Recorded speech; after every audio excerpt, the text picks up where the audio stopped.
Φανταστείτε ότι μία μικρή ρογμή έγινε η αφορμή για το πιο σπουδαίο γεγονός στη γη. Συγγνώμη. Μάλλον δεν ήταν η κοιλιά σου.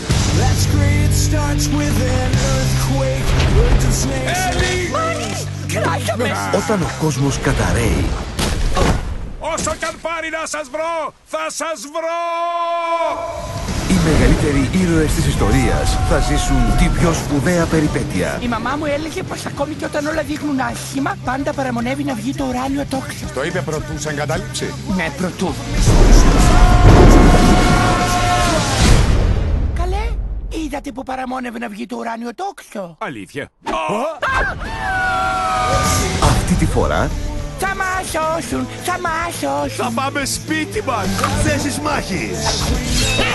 Εγκαταλείψτε το πλοίο, αλλιώς γνωρίζετε την οργή μου. Όχι. το τέλος του κόσμου Γιαγιά, πιάσε πατούσα. Καλέ Μπριτς, έχω να κάνω μπάνιο 10 χρόνια. Δεν θέλω να το δω αυτό. είναι απλώς η κορυφή του παγόβουνου. Θα επιβιώσουμε όλοι μας. Καλά, αυτή ίσως όχι. Είναι σιρήνες! Κλείσε τα αυτιά σου! Λατρεύω τους βραδύποδες που δεν νοιάζονται για την προσωπική υγιεινή. Για μένα μιλάς, baby. Γλιτώσαμε από καταιγίδες και τσουνάμια. Τι άλλο έμεινε να περάσουμε? Τίποτα δεν θα με εμποδίσει να βρω την οικογένειά μου.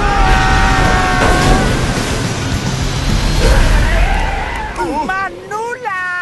Η εποχή των παγετώνων 4, ο χορός των Ήπειρων. Πολύ μαλθακός είσαι για τίγρης. Συγγνώμη, αλλά τυχαίνει να είμαι στη γερό σαρκοβόρο. Διέγκο μου, σου έφτιαξα κι άλλο κοραλένιο κολλιέ. Του τα φτιάχνω και τα χάνει.